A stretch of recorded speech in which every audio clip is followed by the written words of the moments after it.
Okay, Psych 250 abnormal students, abnormal psychology students, I should say. Today's topic, all the videos are made for all audiences of all ages, but today's topic can involve some sensitive things, so you might want to use discretion if kids are around. Sexual dysfunctions, gender dysphoria, and paraphilic disorders.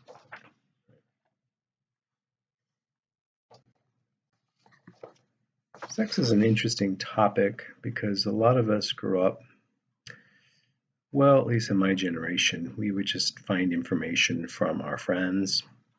Fellows would read stuff that was written on bathroom walls. Today, kids have access to all kinds of information via the internet. And kids with their own phones can look up whatever they want to look up. So things have definitely changed. Our view of things, even as simple as homosexuality, has drastically changed, and I wanted to share a letter that was written in response to another letter by Sigmund Freud. Apparently this woman had asked, from the US, had asked if Freud could see her son and I guess maybe treat him for his homosexuality. So this is Freud's response. Dear Mrs. X, I gather from your letter that your son is a homosexual. I am most impressed by the fact that you do not mention this term yourself in your information about him. May I question you, why do you avoid it? Homosexuality is assuredly no advantage, but it's nothing to be ashamed of. No vice, no denigration. It cannot be classified as an illness. We consider it to be a variation of sexual function produced by certain arrest of sexual development. Many highly respectable individuals of ancient and modern times have been homosexuals. Several of the greatest men among them, Plato, Michelangelo, Leonardo da Vinci, etc.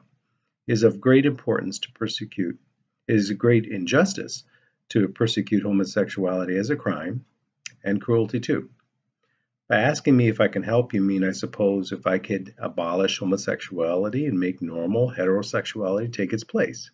The answer is, in a general way, we cannot promise to achieve it. In a certain number of cases, we succeed in developing the blighted germs of heterosexual tendencies which are present in every homosexual. In the majority of cases, it is no more possible. It is a question of the quality and the age of the individual. The result of treatment cannot be predicted. What analysis can do for your son runs in a different line.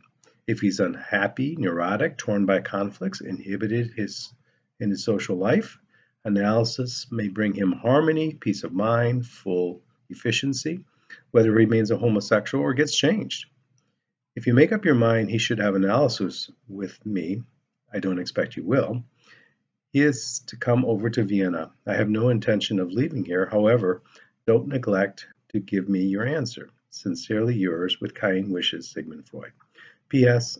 I did not find it difficult to read your handwriting. Hope you will not find my writing and my English a harder task. So here we have Sigmund Freud, quite ahead of his time, recognizing that homosexuality is just a variation of who we are.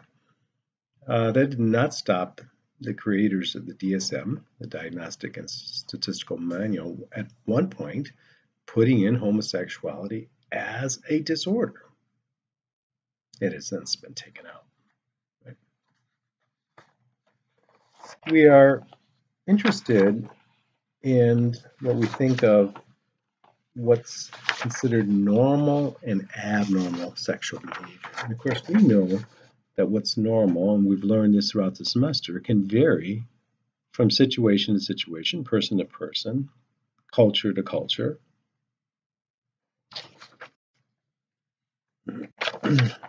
Normalcy change, norms change.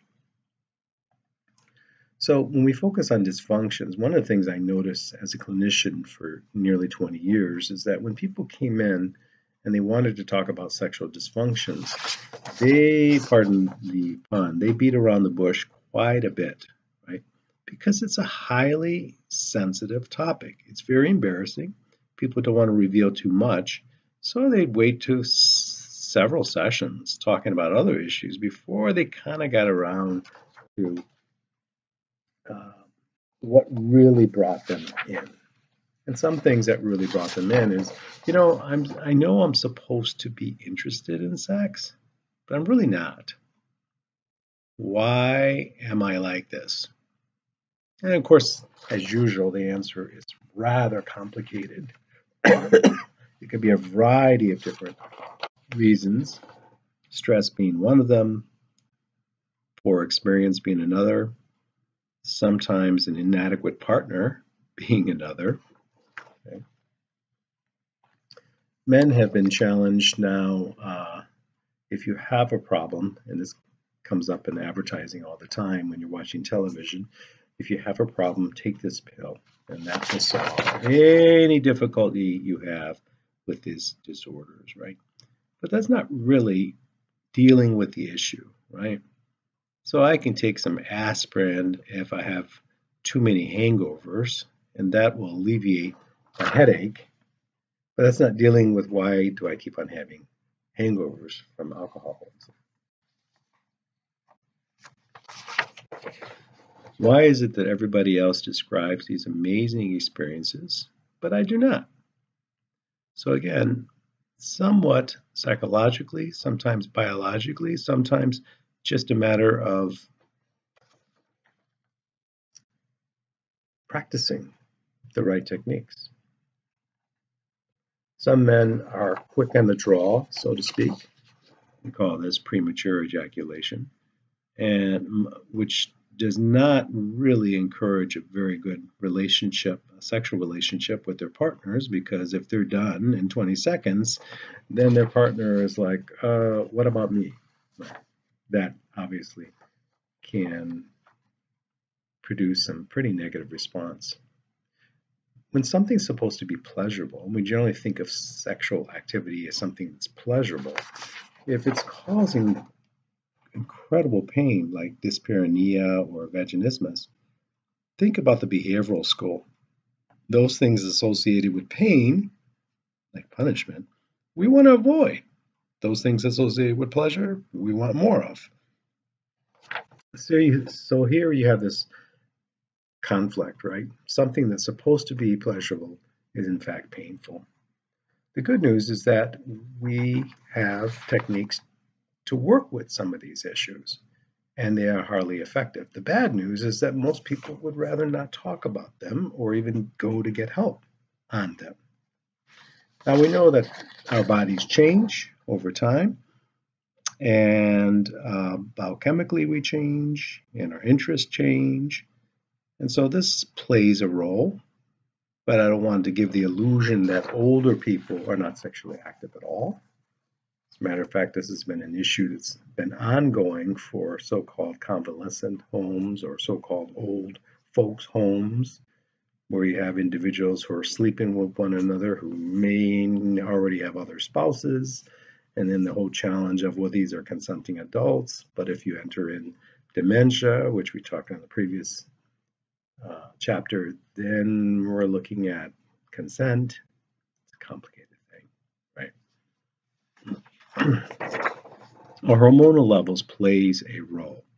So obviously the brain is involved with a sexual activity. A lot of people think it's just the genitals, but obviously the brain and neurotransmitters are in fact involved. Any previous issues play a role. So if at first you don't succeed, sometimes after multiple failures, we don't try again.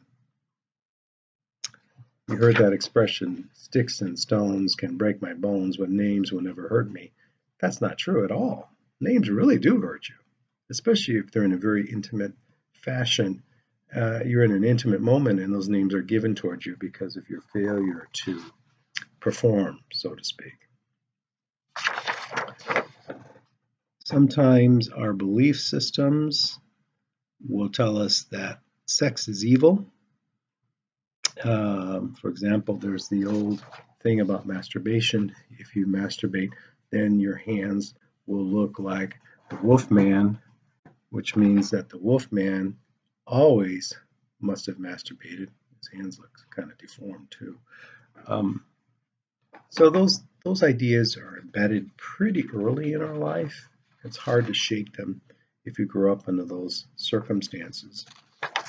It's interesting to me some of the cultural variables where we have men who are supposed to be sexually experienced and women who are supposed to be sexually inexperienced. How is that supposed to happen? Assuming these are heterosexuals we're talking about. Do men just find that one woman who's willing to have sex with all of them so that they can all be experienced when they find that woman who is untouched, inexperienced? So what do we do? Well, in some cases we can have very specific medications. We can do hormonal replacements. Sometimes we advocate a lifestyle change, for example, exercise. People are in better shape, are better sexual partners. The important thing is getting information. You know, most parents in the United States are very supportive of the school systems providing some sex education in the school. What they debate about is what information should be provided. So in other words, it's okay. You can take us off the hook and give them the information they need. But I'm not sure I want you to include everything, because if we include everything, then those kids might get some ideas, right? So let's talk about one thing that's pretty relevant, and this is gender dysphoria, this discomfort with one's own body and one's own gender. If we look at this issue, we have to consider the social consequences of this. Why would somebody not like the gender that they're in? Think that perhaps there's a mistake, right? Well, this is a complicated thing. We know that society may play a role in this. This gender is better than this gender. This gender has more privileges than this gender, right? As far as neurological changes, biochemical changes, the book is still out on that issue. But we see real cases where we've tried to manipulate consequences of genders. For example, in the famous John Joan case, where twin boys were born, and during the circumcision of one of the twin boys, his genitals were nearly severed. And so they made a plea to the parents and said, you know what, we can fix this. You can go home, instead of with two twin boys, we can send you home with a little reconstructive surgery with a boy and a girl. And for some reason, the parents agreed to this, and they tried to raise their son as a girl, changing the name, dressing him differently, giving periodic hormonal treatments, and that kid never fit in. That kid always wanted to play with the boys, even though identified as a girl on the playground, would urinate standing up. It wasn't until the teen years that he found out the truth, that he originally was born biologically male. And the case was made by psychiatrists. This proves that the environment can shape our gender identity, and it didn't prove anything. Eventually, that kid, teenager, later man, got married, but sadly committed suicide. Was it due to his upbringing?